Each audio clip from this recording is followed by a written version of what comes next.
All right, y'all, in this video, we're going to talk about some of the different things that we think are going to be effective and helpful for you when it comes to preparing to sing at any given service.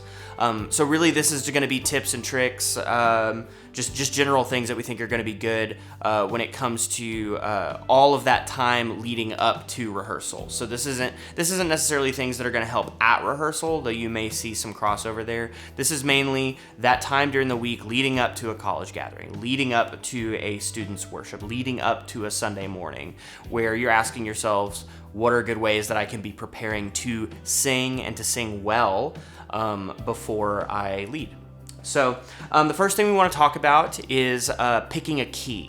For those of y'all that have led songs before, you know that one of the things we ask you to do is to pick the key for the song that you're singing beforehand and send it to us. This is just so the band knows what key you're singing in, they can practice well. But it's also good practice for you, because that way you're thinking about, okay, what's the healthiest key that I can sing this song in? Which key do I sound the best in? And then you have a good runway for how you're practicing and preparing leading up to a service. But sometimes this can be tricky. I know there's a lot of us that maybe don't know where to begin on how to pick a key. What key is too high? What key is too low? I don't even know what key the what original key the song is in, and so I don't even know where to begin.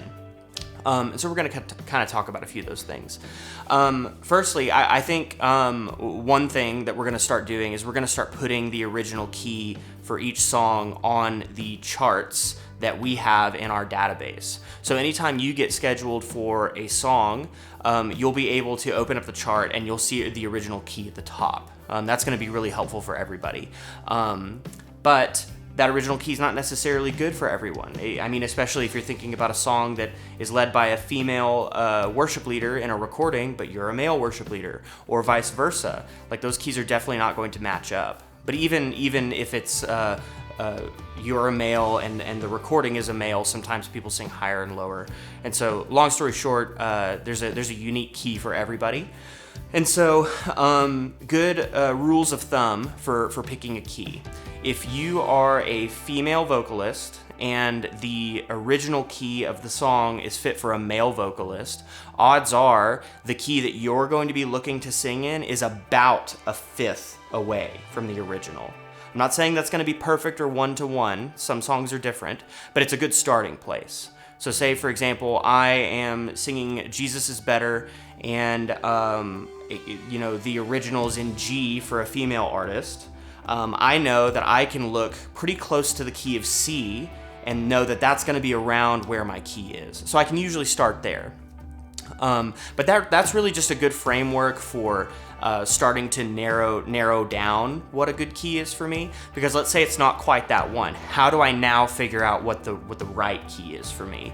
A good just kind of rule of thumb there also is try singing the entire song through in a given key and see how it feels. Do you feel like you can sing it comfortably? Are the high parts high enough that you're able to give them energy, but not so high that you're straining? Are the low parts in a good spot where you can give them breath, but they're not so low that you have to grind them out and you can't actually sing all the notes? You want to make sure you sing the entire song through when you're trying to think through the key that you want to sing.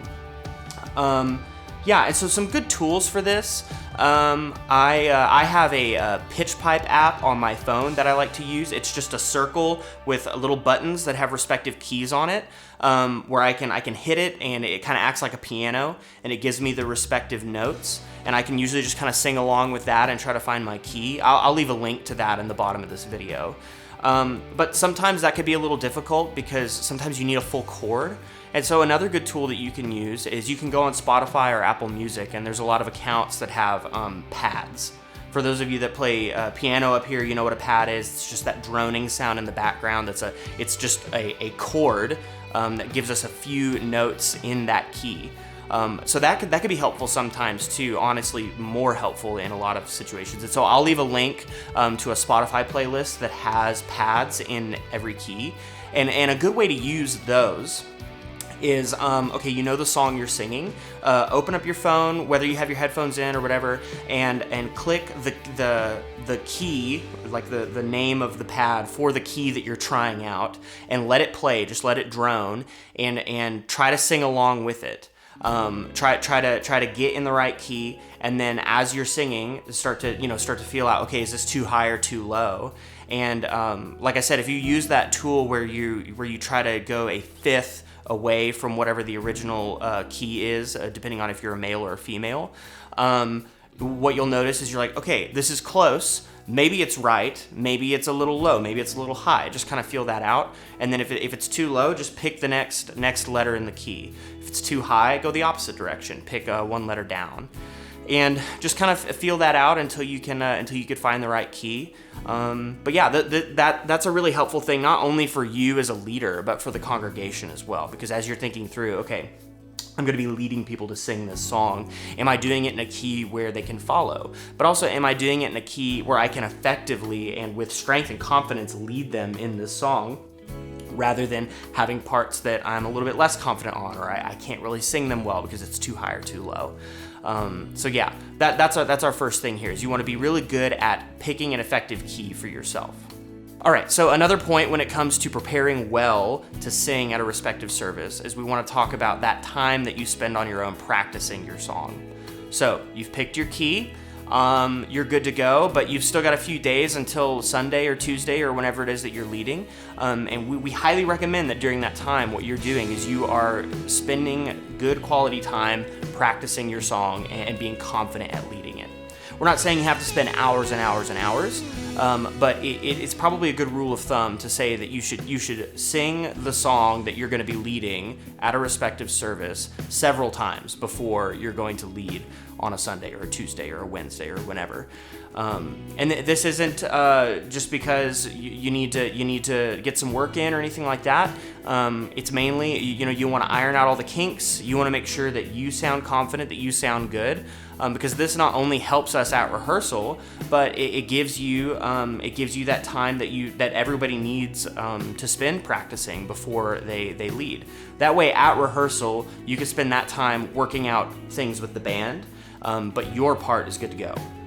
So just a good tip here, and I think this is really the only thing that we need to consider here is practice your song all the way through several times.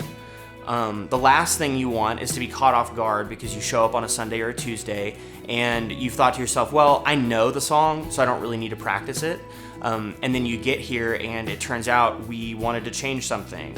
Or it turns out that the notes that Mackenzie sent, we were going to do a part twice, or you were going to do a part down an octave versus up an octave, and you didn't pay attention to that, or you didn't practice that, and so now all of a sudden everything's kind of wonky, or the key's not perfect, and we're kind of having to switch things around. And so you want to make sure you're very well prepared to lead your song before a rehearsal. And so that's really the big note there, is to make sure you practice your song all the way through, and that you practice your song all the way through several times before a given rehearsal and a service. That way you are prepared to lead effectively, you are prepared to rehearse effectively with the band, and yeah, that's just better for all of us.